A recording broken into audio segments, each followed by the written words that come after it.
Hi കൂട്ടുകാരെ, ഇന്ന് നമ്മൾ ഒരുപാട് റിസൾട്ട് തന്നൊരു ഹെയർ ഓയിലിൻ്റെ പാക്കാണ് പരിചയപ്പെടുത്തുന്നത്. അതിനുവേണ്ടി നമ്മൾ എടുക്കുന്നത് കറ്റാർവാഴ, ആര്യവേപ്പില, പിന്നെ ഉള്ളി, ചെമ്പരത്തിപ്പൂ.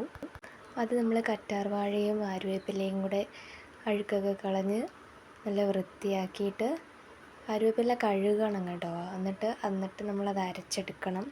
നല്ലപോലെ അരയ്ക്കാൻ ശ്രമിക്കുക, നല്ലപോലെ അരയ്ക്കണം. അത് കഴിഞ്ഞ് നമ്മൾ അത് നല്ലപോലെ അരച്ച ശേഷം ചെമ്പരത്തിപ്പൂവും കരിയാപ്പിലയും കൂടെ എടുക്കണം.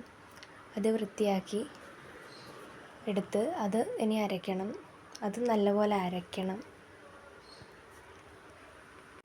അതിനുശേഷം കരിയാപ്പിലയും ചെമ്പരത്തിപ്പൂവും കൂടെ ഇട്ട് നമ്മൾ നല്ലപോലെ അരയ്ക്കണം. എന്നെപ്പോലെ കോളേജൊക്കെ കഴിഞ്ഞ് വരുന്ന സ്റ്റുഡൻസിനാട്ടെ, ജോലിക്ക് പോകുന്നവർക്കാട്ടെ മുടി നോക്കാനൊന്നും സമയം കിട്ടത്തില്ല. അവർക്കൊക്കെ പറ്റിയ നല്ലൊരു ഹെയർ ഓയിലാണിത്. നല്ല റിസൾട്ട് തരുന്ന ഓയിലാണ്. എല്ലാവരും മസ്റ്റായിട്ട് ട്രൈ ചെയ്യണം. ബാലൻസ് വന്ന കരിയാപ്പിലയാണ് ഇത്. കരിയാപ്പിലയും ഉള്ളിയും കൂടെ, നമ്മുടെ ചുമലുള്ളിയും കൂടെ ഒരു 10-12 ചുമലുള്ളി എടുക്കണം. അതും കൂടെ അരിഞ്ഞ് വൃത്തിയാക്കി നമ്മൾ വൃത്തിയാക്കി ഇതിൻ്റെ കൂടെ ഇട്ട് അരച്ചെടുക്കണം. ഇതൊന്ന് അരയ്ക്കണം.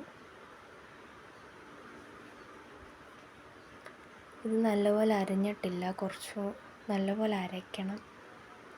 കുറച്ചും കൂടി ഇത് അരയാനുണ്ട്. ഒന്നും കൂടെ അരയ്ക്കാം.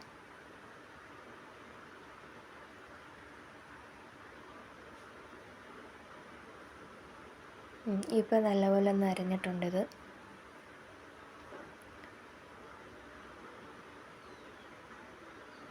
ഇനി നമുക്ക് ഉലുവ അരയ്ക്കാം.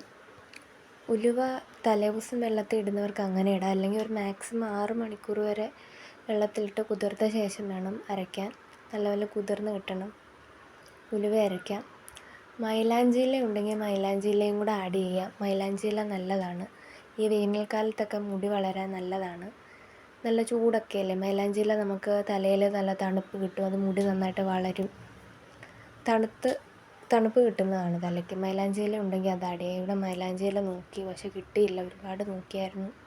മൈലാഞ്ചി ഇല ഉണ്ടെങ്കിൽ അതും കൂടെ ആഡ് ചെയ്യാം. ഇരുമ്പിൻ്റെ ചട്ടി ഉണ്ടെങ്കിൽ ഇരുമ്പിൻ്റെ ചട്ടി എടുക്കാൻ ശ്രമിക്കുക. എന്നിട്ട് ഇതെല്ലാം കൂടെ നമ്മൾ അരച്ച് വെച്ചേക്കുന്ന എല്ലാം കൂടെ ഇതിലേക്ക് ഇടുക.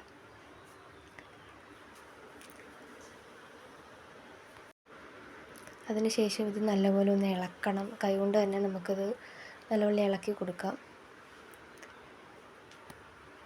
അതിനുശേഷം കുറച്ച് വെളിച്ചെണ്ണ ഒഴിക്കണം. നല്ല വെളിച്ചെണ്ണ വേണം ഒഴിക്കാൻ. വെളിച്ചെണ്ണ ഒഴിച്ച ശേഷം, ഇത് വീട്ടിൽ തന്നെ ഞങ്ങൾ ആട്ടിച്ച വെളിച്ചെണ്ണയാണ്. സ്പൂണ് വെച്ചൊന്ന് മിക്സ് ചെയ്ത് കൊടുക്കണം. നല്ലപോലെ മിക്സ് ചെയ്യുക. കുറച്ച് വേണം വെളിച്ചെണ്ണ ഒഴിച്ചു കൊടുക്കാൻ. ഒരുപാട് എല്ലാം കൂടെ ഒഴിക്കരുത്. നല്ലൊന്ന് ഇളക്കിയ ശേഷം ഗ്യാസ് ഓണാക്കുക.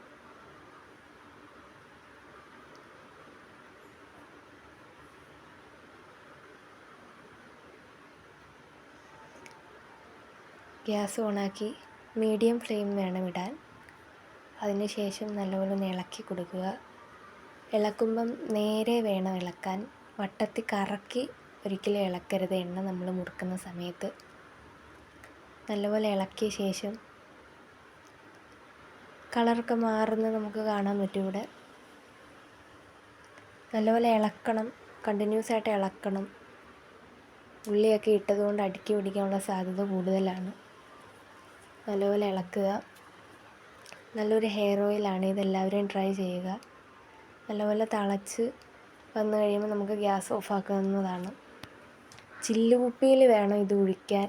അപ്പോൾ ഒരുപാട് കാലം നിൽക്കുന്നതാണ്. എല്ലാവരും മസ്റ്റായിട്ട് ട്രൈ ചെയ്യേണ്ട ഒരു ഹെയർ ഓയിലാണ്. നല്ല മാറ്റം, നല്ല റിസൾട്ടും കിട്ടുന്നതാണ്. പിന്നെ എൻ്റെ ചാനൽ ലൈക്ക് ചെയ്യുക, സബ്സ്ക്രൈബ് ചെയ്യുക.